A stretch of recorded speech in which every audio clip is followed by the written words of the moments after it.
Welcome back to the Love Inspired Leadership Podcast, where we explore the heart of leadership, the courage to live authentically, and the power of leading with love. I'm your host, Carolyn Cooper, and today's episode is a powerful reminder that it's never too late to step up into your purpose. My guest, Jacque Zoccoli, and I have known each other for a number of years here, and I am completely honored to have this opportunity to have a conversation with her. She is a LinkedIn strategist, a network coach, and global impact concierge who is building bridges of love and connection across the world. She's went from the Peace Corps in Liberia to founding the Global Impact Network. Jacque has united 26 groups and 16 projects to create sustainable change in literacy, wellness, environment, and employment. She is truly the living proof that integrity, curiosity, and love can ripple out into a living legacy of global impact. Jacque, welcome to my podcast. I'm so thrilled that you're here. Thank you, Carolyn. It's such a pleasure. I mean, you and I really haven't sat down one-to-one, face-to-face, and looked at the world and said, look, this is what's happening. This is such an honor for me to be able to actually do this, and where you have found such a beautiful calling. Thank you, God, for doing it now. Here. So to start this, let's start at the beginning of your purpose-driven chapter of your life, because your story is so fascinating. And I really know it's such an inspiration that you took in stepping into this alignment with love. Can we start there? Actually, I'm going to throw in something that I hadn't even written down, because it starts even earlier than I thought, once I thought about it. And I have to mention my mentor, who is presently about to transition into another life, literally. And she used to say, don't go down and tell us what your mother wore the day you were born. Do not go there. So I will not go there. However, I will come close to that. When I was 6, my father passed. And being an age of 6 years old, what did I know? I just knew he wasn't there. But there was pain. There was pain. And at that point, I got a message from God, literally. And God said, this is the worst thing that'll ever happen to you. I am always here for you. That really is the first. And I remember it very clearly. Was going to give you something about my professional, this, that, and the other. But that really, if you really think about it at age 6. Wow. And it's those moments of time that mark our heart and our soul.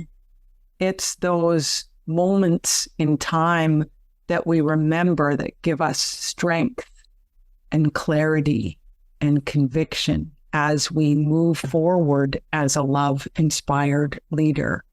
So tell us a little bit about your journey that's taken you from this Peace Corps in Liberia to really creating this global impact network. I mean, it didn't happen overnight, but can you tell us, like that story that you started with, what the other one? What can you share about this pivotal moment that sparked this purpose-driven chapter of your life now? Actually, there were two things. I'll start with what really chronologically was first. I had started a group called The Glow, and it was with wellness coaches and they didn't get the script. They were so worried about somebody competing and so on and so forth. However, the woman that was organizing it with me is what I call an indigo. She's here for the second time and she knows what's happening. So we were just kind of resolving the whole thing and having dinner. And she looked at me and she says, you don't know, do you? And I said, I don't know. What do you mean I don't know? I guess I don't know. What are you talking about? She says, you're here to change humanity. I said, what? Well, I cried all the way home, tried to make it home. And then my mantra appeared that my age justifies my wisdom, my developed clarity teaches the excitement of awareness and ignites the spark of action and change. And from then on, everything changed. And what changed first was I met a woman by the name of Paula Fellingham, Dr. Paula Fellingham, and she created the International Youth Parliament, youth from all over the world to work through the UN SDGs to be sustainable goals. You know what that means. SDGs, to be able to increase love, prosperity, and peace. And so I said, I'll mentor. I love to do that. So I talked to people in Pakistan and I said, well, what do you need? Well, we need food, we need water, we need to survive, we need so on and so forth. And so I left that conversation and said to myself, God, I can answer all those questions. I have people for all those questions. How do we do that? I said, what? And the answer was very clear. Once again, the answer was work on literacy and work at home. I thought, oh, okay. Yeah, I guess I can do that. So then what happened was that a gamified literacy app came on my table, so to speak, in my awareness, Footsteps, the number 2, Brilliance, that takes the child to 3rd grade level through 8 learning modalities in 90 days.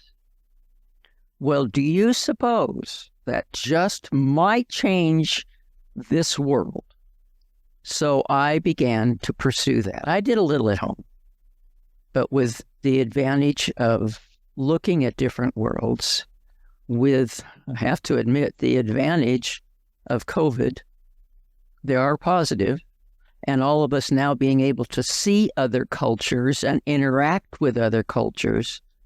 I thought, okay, we'll start with literacy, but that's not the whole picture. The whole picture in the lives of all those people is their wellness, is their environment, is their employment. And that's when the Global Impact Network started. And how long ago was that? That was 10 years ago. Wow. And I need to say that I was 70 when I started that. I don't usually claim to the world that I'm 80 because they put me in a box. And if you know me at all, I don't do boxes. I create them, but I don't live in one. So this is my first to the world. Beautiful. At 80, at 2 days before I turned 80, my 8th book came out, 5 of which are bestsellers, and that last 5th one plus 3 of my own, these were compilation, came out the same day. So, yeah. So I want to circle back with a couple of things that you said there, because it's just so incredibly real and genuine, is that there is incredible opportunities that happened during COVID, and the world became connected. That there was relationships and connections that happened over COVID that would never have happened otherwise. So people opened their minds to realize, wow, I can make a difference where I am right here in someone's life that may be in Pakistan, or someone's life that may be in other countries. And I think that is something to really mark here, because, COVID happened and it left, but there there has been a incredible, significant impact and influence of positivity with bringing the world together and connecting it as a support system. And that's what you have set up with your organization. And I was on your event that you ran there a few months ago. And it was so fascinating to see so many people from Africa and to realize that they're being impacted by what I am sharing. And to know that as a contributor to them in sharing what I'm purposeful and passionate about, and that I can make a difference for them, it just felt absolutely incredible to be able to do that. So I really see you as having a gift in bringing those people, connecting with people here in Canada, the US, other countries. Yet it is the impact that they receive, but it's also what the gracious and glorious receiving of the giver gets to receive too. So do you have like a story that you can tell about, a relationship or a connection, or what a difference it made for you bringing people together? I think that would be great to visit. Actually, there are two. The first one is very simple. I could be on a Zoom call with somebody here, just as we are doing right now. We could be talking and it's happened. I can't even tell you how many times it's happened. And we're going along and everything sounds great. And in fact, one of them now I think about was even more key. My friend Edmund, and that's another whole story of what's happened because of Edmund in Uganda. We were talking about his fish project and everything else. And then I said, when you're selling your fish in Uganda, you're going over to the Congo because that's relatively close, and do that. And I said, Kenya's pretty close to you too. I said, why don't you think about Kenya? I think that might be a good idea. Well, instantly, I hadn't gotten the words out of my mouth. Who appears in my waiting room at Zoom? But one of the fellows I know in Kenya. Wow. Hello. That's what I call what do I used to call that? Not immaculate. I can't remember the exact term at this point, but it'll come by the end of the interview. Intervention is what it really was. Had nothing to do with me. I just happened to be the vehicle. So that's one of the real short ones. And it happens all the time. When people go in my waiting room because of timing and they don't have a clue, they're there for a reason. So that's the first one. The second one, which is really obvious, when I have my Global Impact Network, the GIN, meetings on Tuesdays, and they're now 90 minutes, this one of the last times, at the last of the event, I have people that have their projects, and of the projects, I have them give a status of what's happening.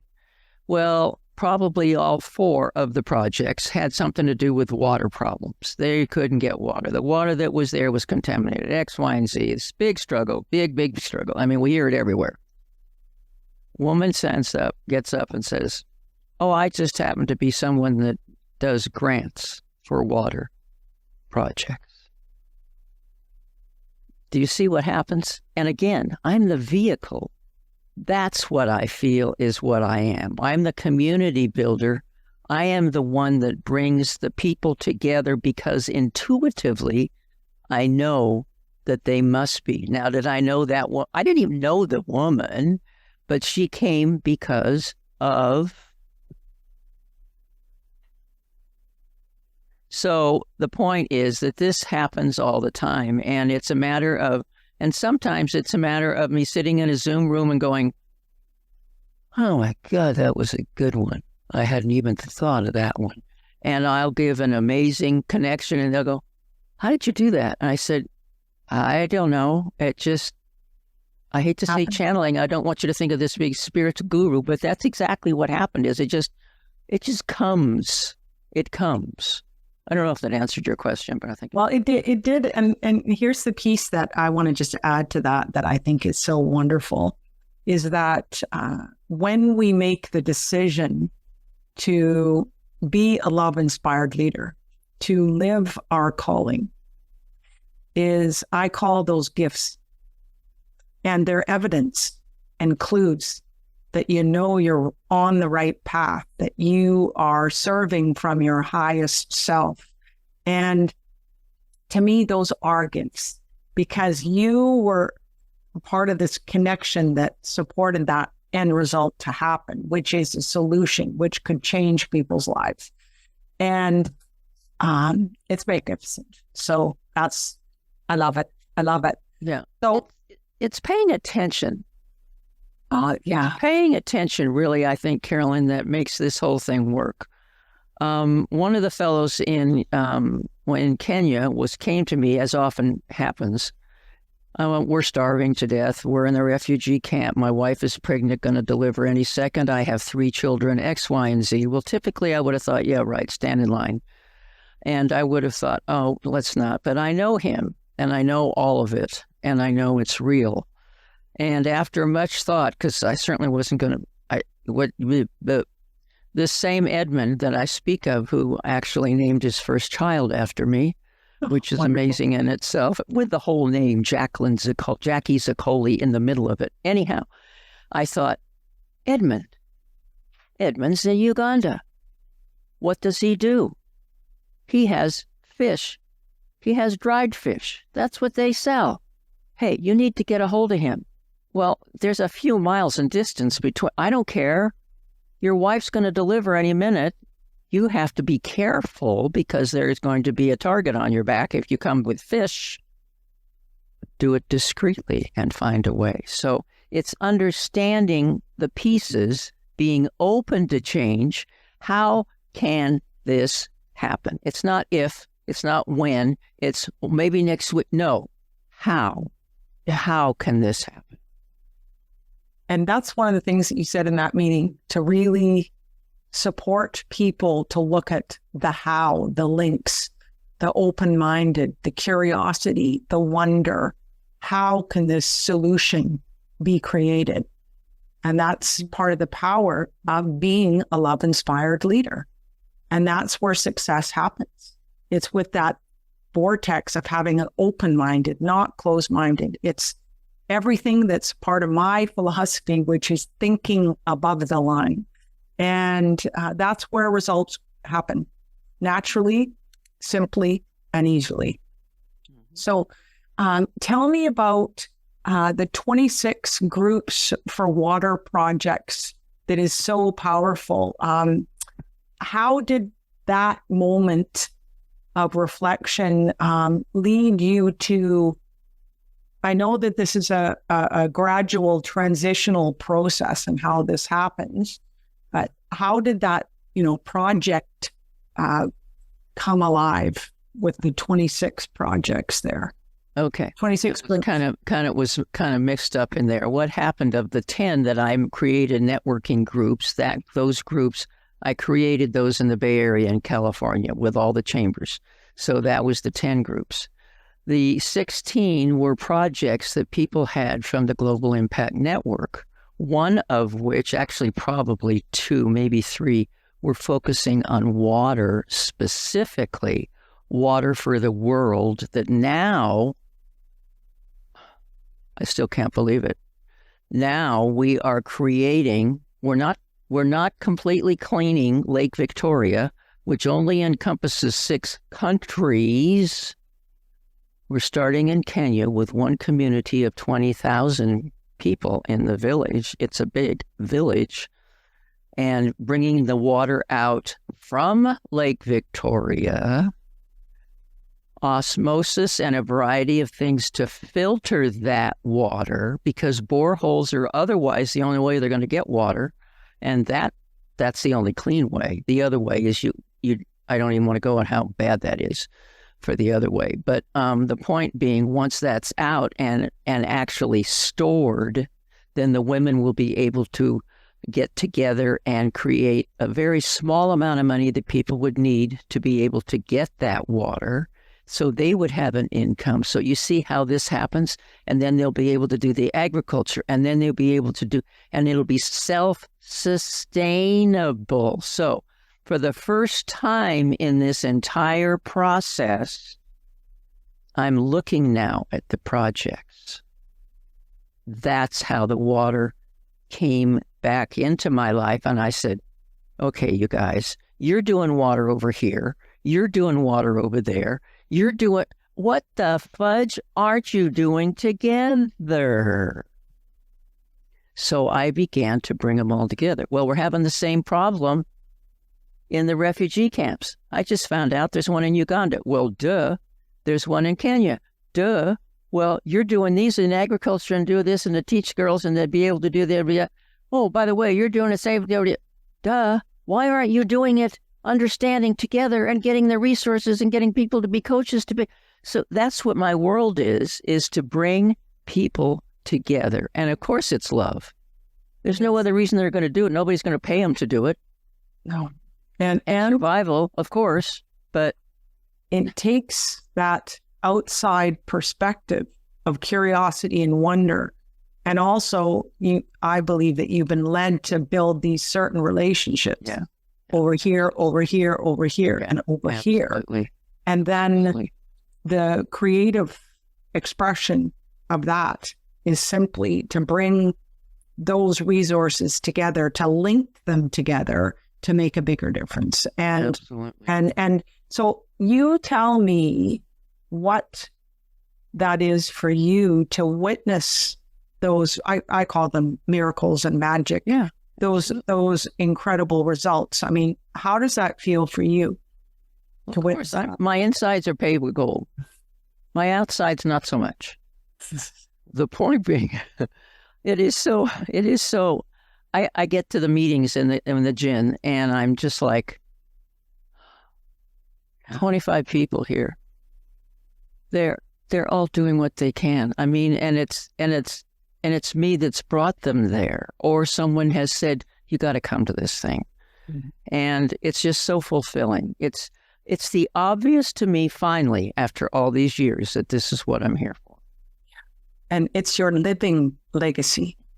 And to me, the actual motivation, inspiration, and reason, meaning behind it is knowing what that calling is and making a decision each day, each hour, each week, each month to continue the mission, to stay open and curious.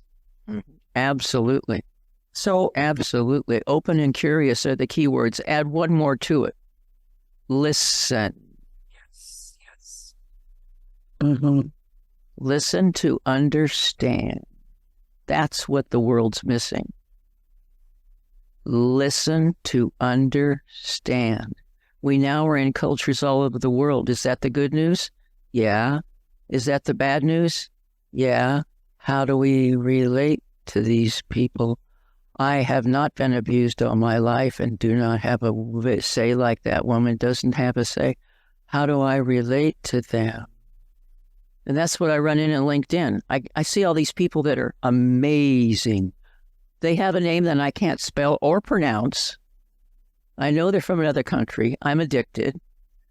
I know they're wonderful. I get them on LinkedIn as like, the world knows zero about you. Mm-hmm. You look terrible. So then I begin to feel bad because you got to look good. So that's my frustration. But you got to see what they're thinking. How am I supposed to think like somebody in another country? How am I supposed to be a woman out there asserting myself when I've never been allowed to do that before?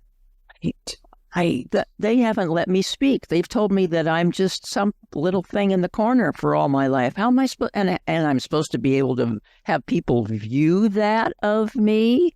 It's no wonder they're confused. Absolutely, and they can't do it alone, Jacque. No, that's the truth. That's true. So, how do you encourage those women to recognize their potential and really stop at nothing to achieve that? It's soul searching. We do have a broadcast, Women Empowered Across the World, and we interview women that in whatever form of life. It doesn't mean that they've found themselves. It might be wherever, but the point is by voicing it, by declaring their past, by declaring where they've been and where they want to go. It's that declaration, that voicing it, that makes such a difference in a very safe and nurturing way, where we end up crying most of the time. We laugh a lot, but the point is we want to hear their story, and it's safe and nobody's going to hurt them. And then it's on a podcast, of course, but the point is they're beginning to see. So it starts inside, that they're beginning to look and say, in fact, I have a book that says, who me, make, it's all of a sudden stopped in creating your power, your excitement of awareness. And that's what I do. I take people back in their life and look at what was theoretically a failure, which I don't believe in as long as you've learned. But you go back and learn. What did you learn? Just like we were saying before we started. What did we learn from this? What was it that we did? And now we can look at life different. So that's what you have to do. You have to kind of look at the past. And as you said, you have to walk and say, oh, God, that hurt. Yeah, but I knew not to do that again. And I learned from it. And those painful, discouraging lessons were actually there to guide me.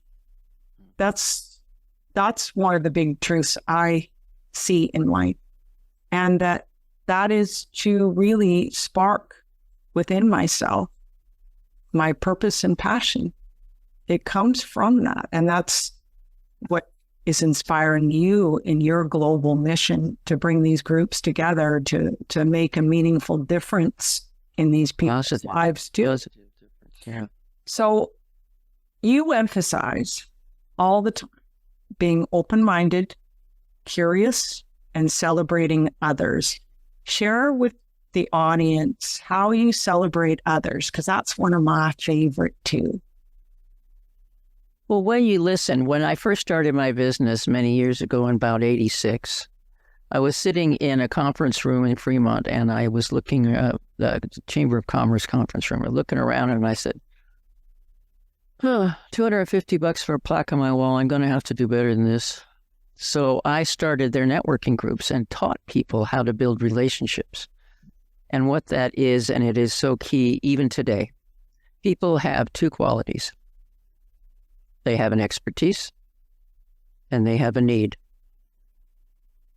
And once I know those two things, then I can assist them. I didn't want to buy their insurance. I don't want to buy their multi-level supplements, but I want to be able to give them with love something to endear them to me.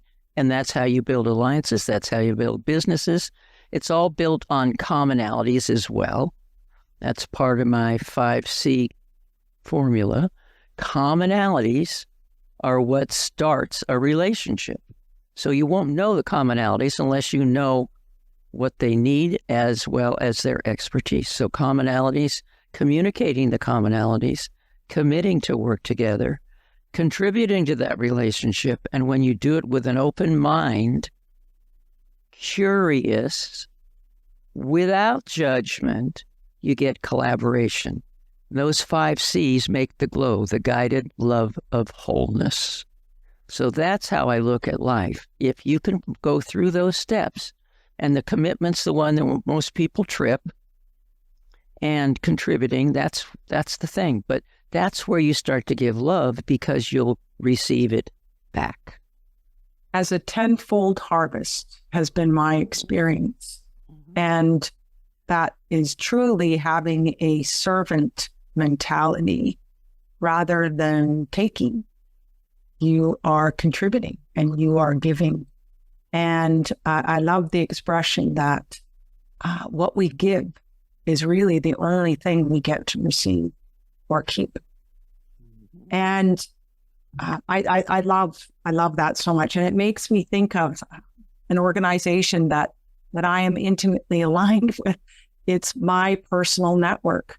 the entire culture of that organization is all about building those connections, those meaningful connections. And the culture of the organization is incredible and stellar. The folks that are involved within that organization too are intentional, and they are there to support each other, to grow, to evolve, and to expand. Because to me, it's what you're saying. We're not meant to do it alone. Yet there's so many people out there, whether it's in another country, whether it's an issue they're facing, whether they're a solopreneur, whether they are, dreaming of creating successful businesses. They think that they're alone. Yet it's exactly what you said. If you step up and step out to build those relationships and connections, that is where your success is in that level of contribution and collaboration. No, I love it. I love it. So we are so aligned with our core values. It's absolutely beautiful. Yeah. So I want to visit the core value of integrity. I know that this is really a big part of you being a love-inspired leader too. So what does the I in integrity mean to you, and how does it guide your relationships? Well, I almost have to cry because, as I said, my mentor is passing almost as we speak. And that was her talk that she gave for years, was the I in integrity. So I'll have to compose myself for a moment. Breathing's always good. The integrity, I was going to say the integrity chart, which is how she always started. The integrity is absolutely having, and I feel it's having the ultimate self-love and knowing your boundaries, knowing your capacity and the ability to deliver what you commit to, because you are also accountable, especially to yourself. It's the trust that you have given to people because you are accountable to you. And what I used to hate was she say, you are 100% responsible for you. And I went, no, that guy hit me with his car. Wasn't my, how you respond is how it happens. And it's 100%. And see what we give away. We give away, which, well, Trump did that. It was, did this or that. No. Everything you do is your responsibility. When you don't blame others, when you take your part in it, then you are in integrity. And it is the I. It stems from your self-worth of yourself with yourself, and that's how you live. That doesn't mean selfish by any means. It's the way that you are humbly and authentically there, and say it the way it is and create your boundaries. I love the statement, when something isn't what I like or one I don't want to be part of, I just say, no, it doesn't work for me now. Simple. As someone had said today, no is a complete sentence. But if you put doesn't work for me versus somebody says, well, no, I can't do this because this is a bit, and you quit wallowing. Just say it the way it is. No, it doesn't work for me. Oh, well, I understand now. Yes. And it's weaved into that. That was a lot of information that was profound. And I just want to mark that moment right now, because integrity is connected to self-respect. And it is being 100% accountable, like you said, for everything. Things that happen externally within myself as well as internally within myself. So taking on that level of responsibility changes everything. Yeah. And it also creates freedom. Yes, that's the thing people don't understand. It puts such a big amount of freedom that you don't have to blame somebody else. And the other part of that whole thing is if we would just spend this amount of time blaming because it was somebody's fault it happened and go to solution. That's part of the formula. The first part of the formula is presume positive intent. Presume positive intent. Then when somebody messes, okay, all right, we understand, but go to solution now. Don't wallow in it. Don't wallow. It doesn't do anybody any good. It's not going to change anything. Well, also, everything is energy to me. This is resonating with my thinking above the line and below the line because it's a decision. Are you decided whether you're going to be open-minded, curious for a solution, or are you decided to blame, resent, be angry, have judgment, criticism? Guaranteed, you'll drain your energy.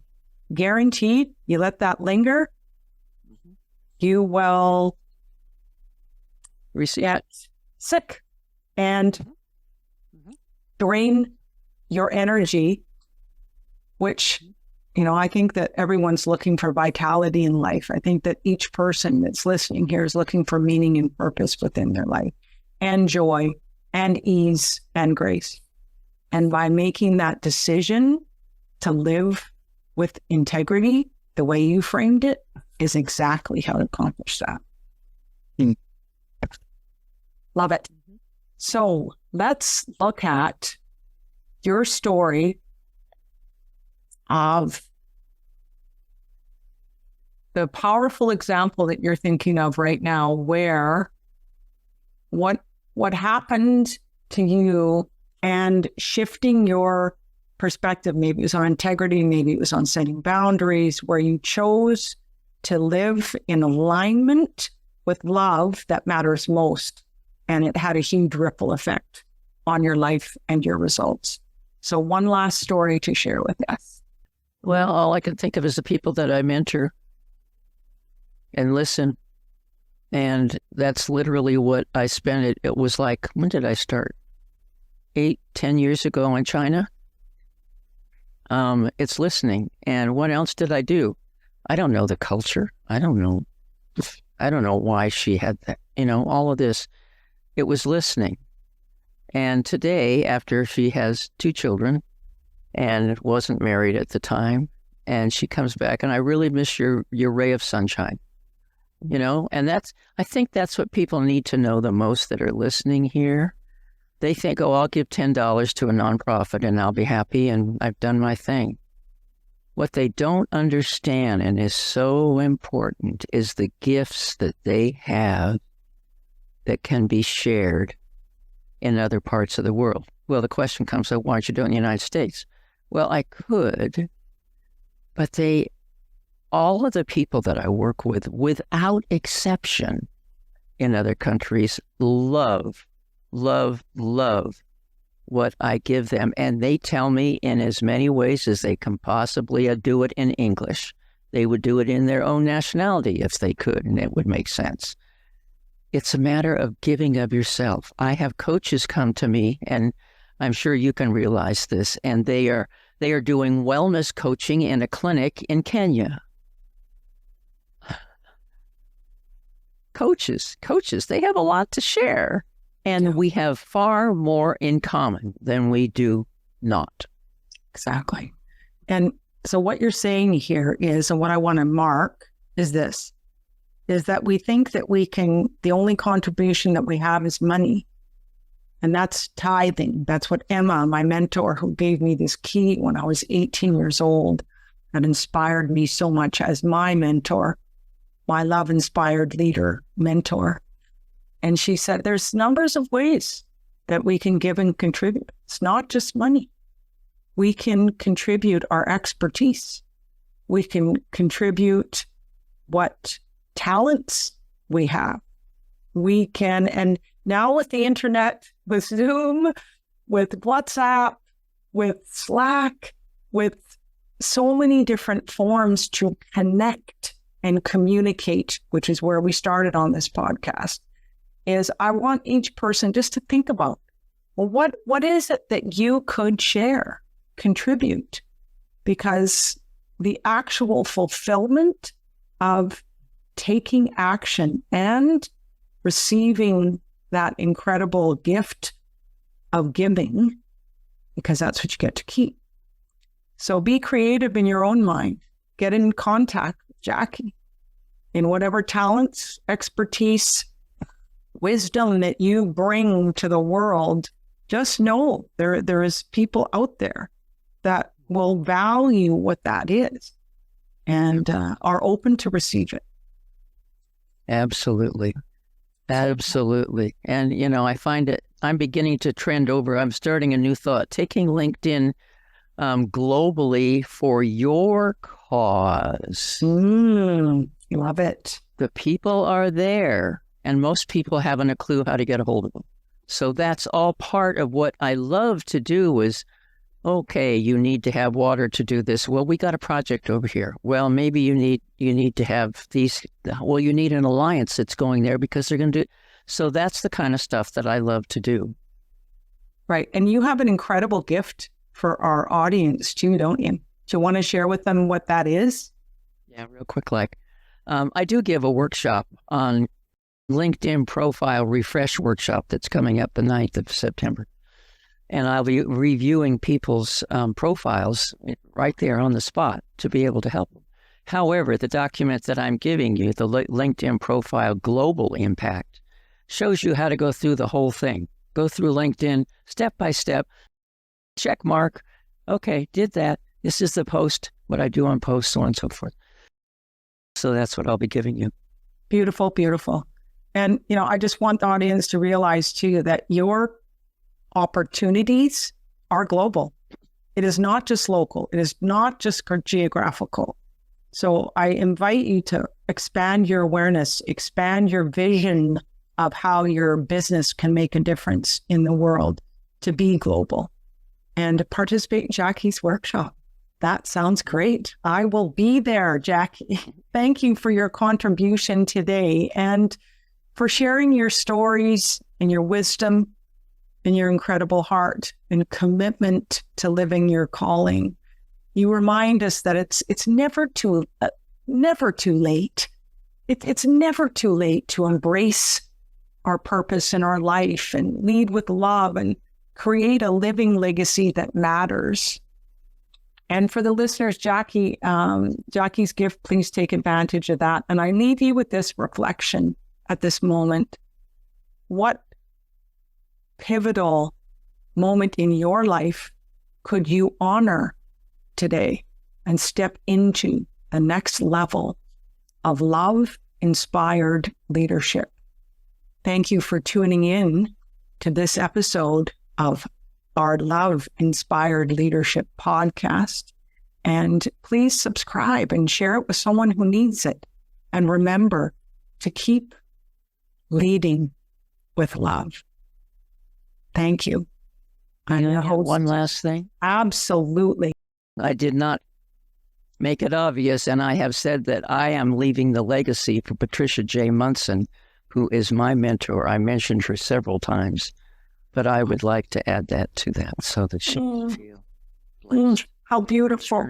Her journey as she moves into other worlds. And thank you. It's my honor and pleasure. And just know that you could be that one person for someone else. That's right. Like Emma was my mentor, changed my life from the time I was 18.